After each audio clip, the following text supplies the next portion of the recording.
Hello बच्चों। तो बच्चों क्वेश्चन है, सिलेक्ट द इनकरेक्ट स्टेटमेंट। क्या फाइंड आउट करना है बेटा? Incorrect statement. पहला कह रहा है बेटा, photo period affects reproduction in seasonal breeders both plants and animals. तो ये स्टेटमेंट कह रहा है बेटा, photo period, photo means light और पीरियड मीन्स ड्यूरेशन।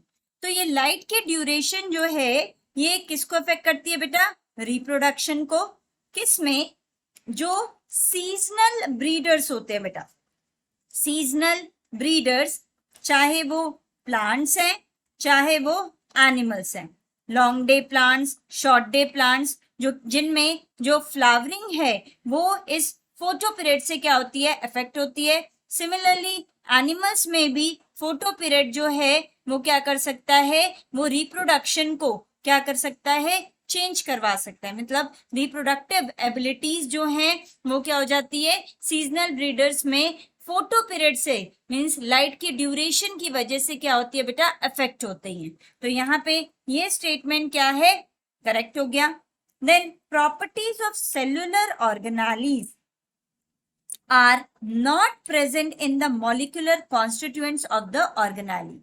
यहाँ पे कह रहा है कि एक सेल्यूलर ऑर्गेनाली की अगर हम बात करें, चाहे हमारे पास एंडोप्लाज्मिक रेटिकुलम कह लो, चाहे हमारे पास गोल्जी एपरेटस बोल लो, माइटोकॉन्ड्रिया कह लो, तो यहाँ पे बेटा इन ऑर्गेनालीज की अगर हम बात करें, ठीक है, तो ये कह रहा है इनकी जो प्रॉपर्टी है, इनकी प्रॉपर्टी किस पे नहीं डिपेंड करती? Are not present in the molecular constituents of the organelle.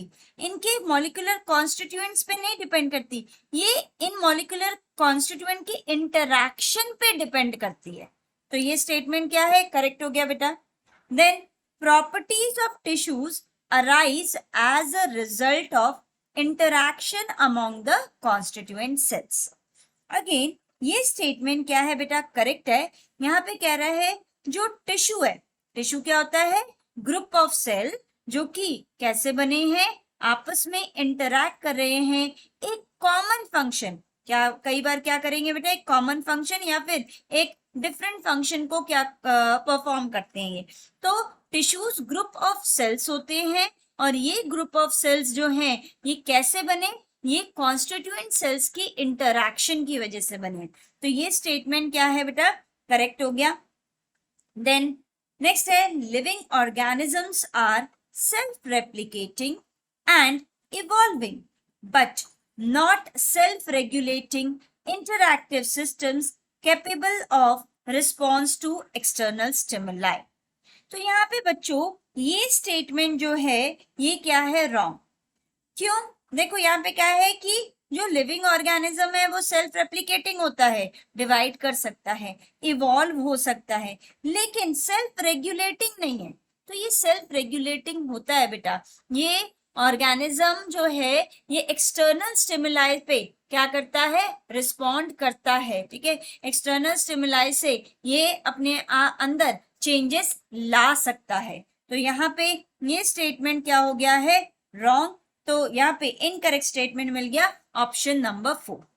Thank you.